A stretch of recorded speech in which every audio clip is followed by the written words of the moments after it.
Seja muito bem-vindo, eu sou o João Gabriel e você está no canal do JG. Roda a vinheta. Fala pessoal, tudo bem com vocês? Eu espero que sim. Se você está caindo aqui de paraquedas, esse é o momento que a gente vai resolver exercícios sobre a nossa última aula, que na verdade foi nossa primeira aula. A gente iniciou a parte da cinemática, falando sobre alguns conceitos básicos e sobre o movimento uniforme. E agora eu trouxe alguns exercícios aqui para a gente poder resolver. Tudo bem?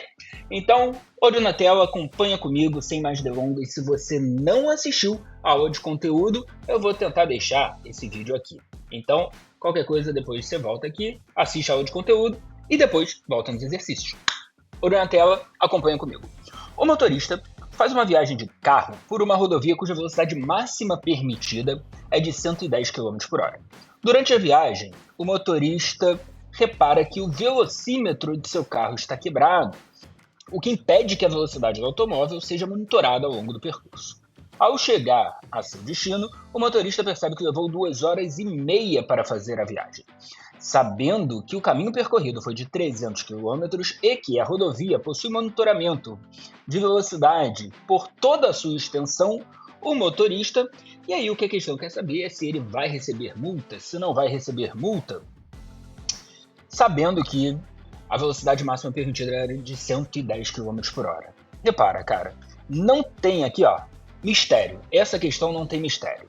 Então, uma vez que ele tá falando aqui sobre deslocamento do carro, tempo, tá te pedindo velocidade, não tem outra.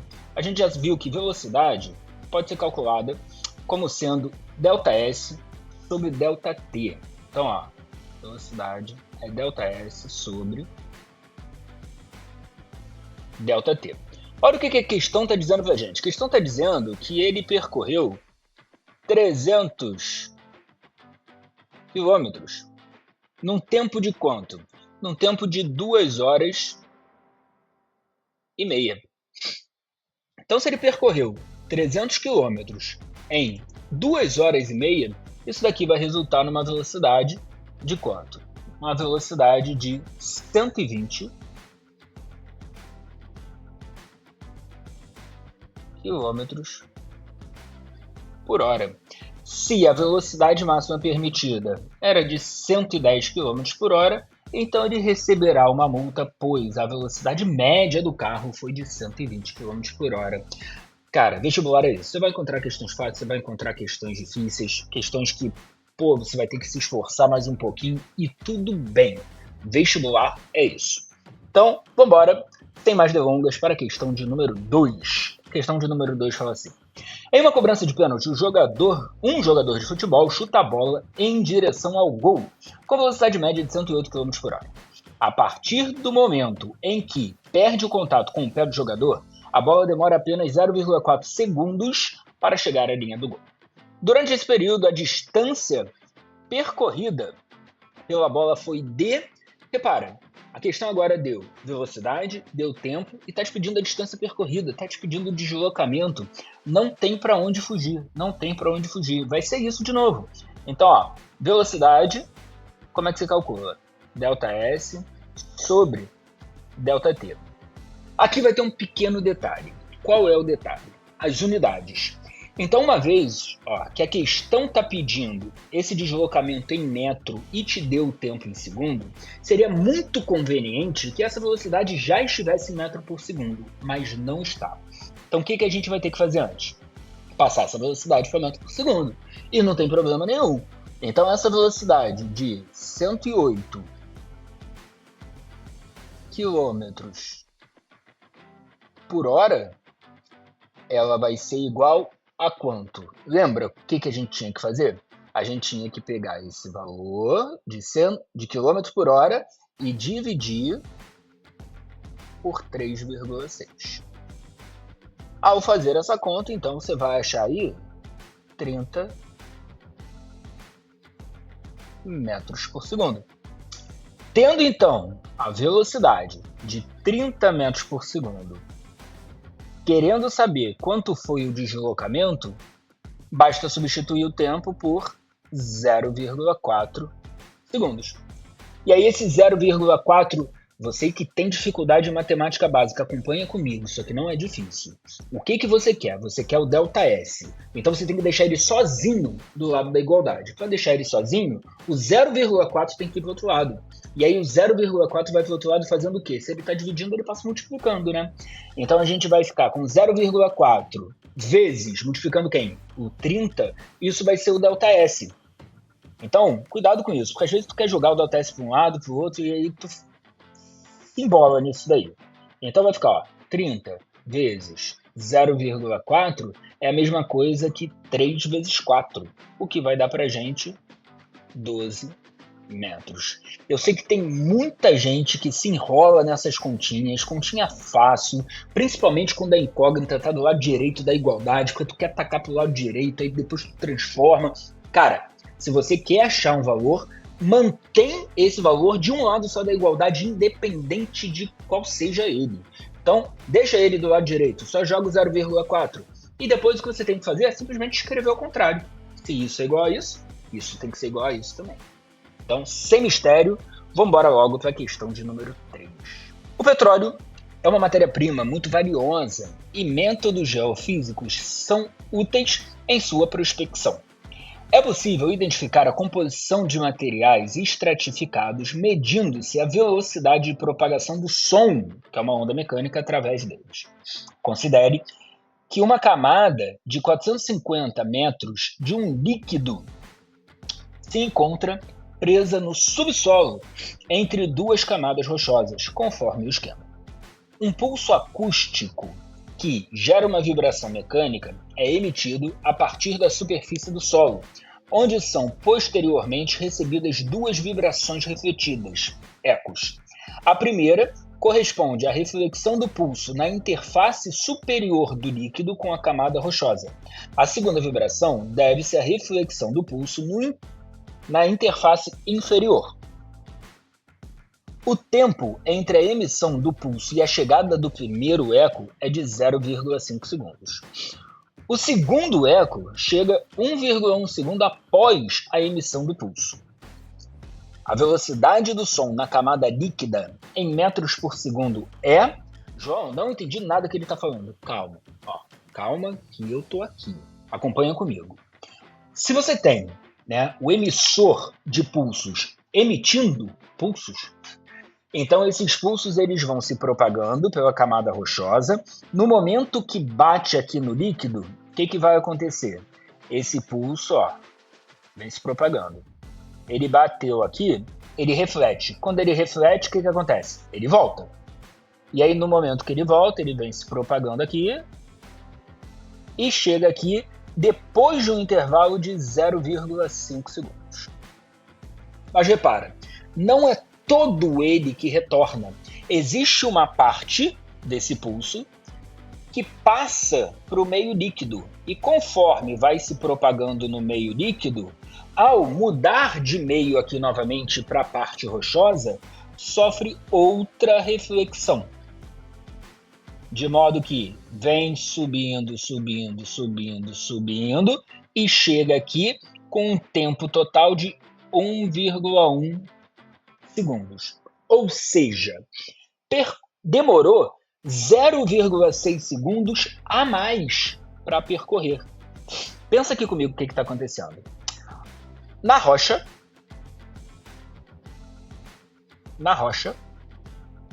vamos supor que esse deslocamento na rocha seja de x, tá?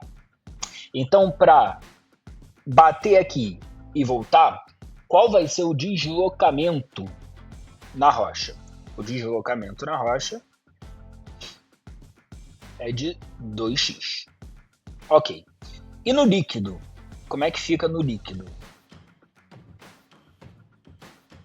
E aqui eu estou me referindo ao pulso que passa na camada de líquido. Ele tem que percorrer o mesmo x mais 450 metros só para ir. E depois ele volta. Então, quanto que vai ser o ΔS aqui no líquido? Vai ser de 2x mais 900. João, não entendi. De onde que veio esse 900? Se ele tem que percorrer x mais 450 só para ir, ele percorre mais x mais 450 para voltar. 450 mais 450, 900. X mais x, 2x. Esse é o deslocamento total. Ou seja, esse pulso que se desloca na rocha e no líquido, ele percorre 900 metros a mais.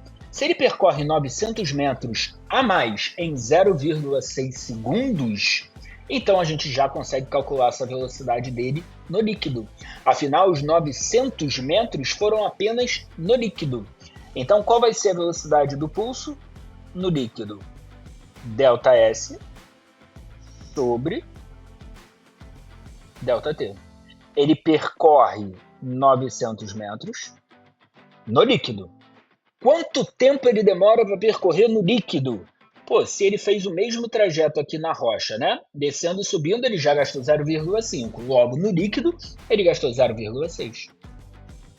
João, tem muita dificuldade de fazer conta com vírgula. O que eu faço aqui? Olha a dica que eu vou te dar. Cara, se você não sabe fazer conta com vírgula, multiplica aqui em cima e embaixo por 10. E aí, ao multiplicar em cima e embaixo por 10, você vai ficar com 9.000 dividido por 6. Ué, mas pode fazer isso? Claro, porque se você multiplica em cima e embaixo por 10, 10 sobre 10 dá 1, né? Então, o que você está fazendo é multiplicando por 1. Como 1 é o fator neutro da multiplicação, então não vai ter problema nenhum, ok?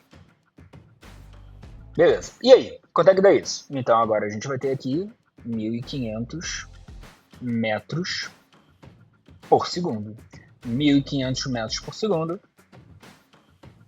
Letra D de dado. Ok? Espero que ok. Vamos para a próxima? Próxima questão de número 4. Fala assim. Uma empresa de transporte precisa efetuar a entrega de uma encomenda o mais breve possível. Para tanto, a equipe de logística analisa o trajeto desde a empresa até o local da entrega. Ela verifica que o trajeto apresenta 2 trechos de distâncias diferentes e velocidade máxima permitida diferente. No primeiro trecho, a velocidade máxima permitida é de 80 km por hora e a distância a ser percorrida é de 80 km. Olha para mim, nem sei o que a questão está pedindo, mas se ele está me dando velocidade de deslocamento, possivelmente eu vou ter que achar esse tempo. Então preste atenção. O que é uma velocidade de 80 km por hora? Significa que o corpo percorre 80 km a cada hora que passa. E aqui o que ele está dizendo para a gente? Ele está dizendo que o trecho é de 80 km. Logo, ele vai gastar exatamente 1 hora. Beleza. Nesse primeiro trecho, gasta-se 1 hora. No segundo trecho, cujo comprimento vale 60 km, a velocidade máxima permitida é 120 km por hora. Pô, no segundo trecho, você tem uma velocidade máxima permitida de 120 km por hora. O que isso significa? Que você percorre 120 km a cada hora que passa. Se o trecho tem 60 km, que é metade, você vai gastar quanto? Meia hora. Supondo que as condições de trânsito sejam favoráveis para que o veículo da empresa ande continuamente na velocidade máxima permitida, qual será o tempo necessário em horas para a realização da entrega? 1 hora no primeiro trecho, meia hora no segundo trecho, total de 1 hora e meia sem problemas. Então, essa é uma questão aí razoavelmente tranquila, né? Tá, João, mas e se eu não tivesse essa sacada? Como é que eu faço? Você consegue botar isso daqui de forma mais organizada. O que a questão está pedindo para a gente? A questão está pedindo o tempo. Se liga só, se velocidade pode ser calculada como sendo ΔS sobre ΔT, como que fica o tempo? Eu quero isolar o tempo. Para isolar o tempo, tem que tirar ele daqui. Vou jogar ele para o outro lado. Ele vai passar para o outro lado multiplicando o V. Se eu quero isolar ele, o V passa de volta, só que agora dividindo o ΔS. Então vai ficar ΔS sobre V. Beleza. Como é que vai ficar então o ΔT do primeiro trecho? ΔT do primeiro trecho vai ficar o ΔS do primeiro trecho, 80 km, sobre a velocidade do primeiro trecho, 80 km por hora, resultando em 1 hora. E de fato, foi isso que a gente tinha chegado. Como é que vai ficar o ΔT do segundo trecho? O deslocamento do segundo trecho, que é de 60, sobre a velocidade do segundo trecho, que é de 120. Isso daqui vai dar 0,5 horas. O que a questão quer? A questão está pedindo para a gente o tempo total, né? O que é o tempo total? Vou chamar aqui de ΔT total. É a soma do ΔT1 mais o ΔT2, resultando aí em 1,5 horas, confirmando a nossa letra C. Bem tranquilo, né? Então, essa era uma questão mais fácil. Vamos para a próxima? Questão de número 5. Fala assim. Ao longo de uma estrada retilínea, um automóvel trafega durante um certo intervalo de tempo, variando sua velocidade V linearmente em função do tempo, como representado no gráfico. No intervalo de tempo compreendido entre 0 e 15 segundos, a velocidade média do automóvel em metros por segundo é igual a... Opa, para aí. O que é isso, João? o que é isso? É um gráfico de velocidade por tempo e eu estou vendo que essa velocidade está variando. Se essa velocidade está variando, a gente ainda não viu isso. A gente só mexeu até agora com o movimento uniforme. O que era o movimento uniforme? Movimento cuja velocidade ela é constante. Como é que você me bota uma questão dessa? Calma. Olha o que a questão está pedindo. Vamos focar no que está pedindo. A questão está pedindo para a gente, a velocidade média. Cara, velocidade média você sabe calcular. Velocidade média, a gente sabe que é ΔS sobre ΔT. Uma vez que a velocidade média é ΔS sobre ΔT, e a questão está pedindo a velocidade média, repara, já deu para a gente o ΔT, né? Falou que o tempo é de 0 a 15 segundos, então a gente tem aqui 15 segundos. O que falta? Falta a gente achar o ΔS. E agora? Isso a gente viu. Como que a gente calcula um ΔS quando se tem um gráfico de velocidade por tempo?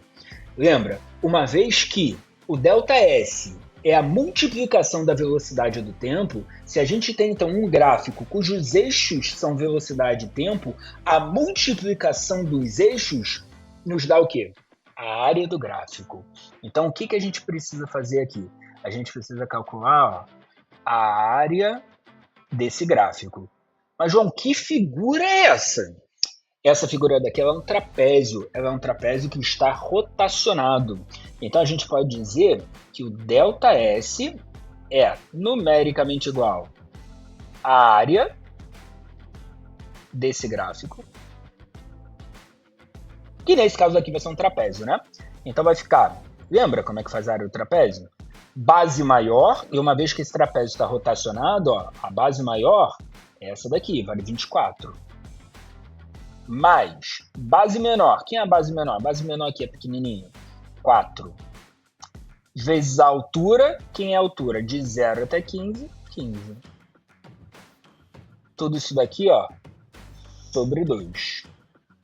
Então, como é que vai ficar esse ΔS? Esse ΔS vai ficar 24 mais 4, isso aqui dá 28. Dividiu por 2, ficou 14. 14 vezes 15. Vou deixar dessa forma. Mas por que eu vou deixar dessa forma? Ué, porque eu ainda vou ter que dividir por 15. Então, 14 vezes 15. Quando dividir por 15, corta fora esse 15 aqui de cima e aqui de baixo. E a gente acha, então, que essa velocidade média fica sendo igual a 14 metros por segundo. Como diz a letra C. Questãozinha aí, da UERJ. Repara, poderia ser uma questão mais difícil, mas a gente conseguiu sair bem nela, mesmo não tendo visto ainda, justamente, né, um movimento onde essa velocidade ela vai variar. Bom, esse tema, inclusive, é o tema da próxima aula. Não perca. Curte aqui embaixo, comenta o que você está achando desse modelo de aula. Você quer mais aulas de conteúdo, mais aulas de exercício? Me diz aqui, escreve aqui embaixo para mim. Não esqueça de se inscrever no canal, tá? Para você receber aí sempre quando eu lançar uma aula nova, para você não perder nosso planejamento até o Enem. E é isso, gente. Então, obrigado por assistir até aqui. Beijos e até a próxima. Tchau, tchau.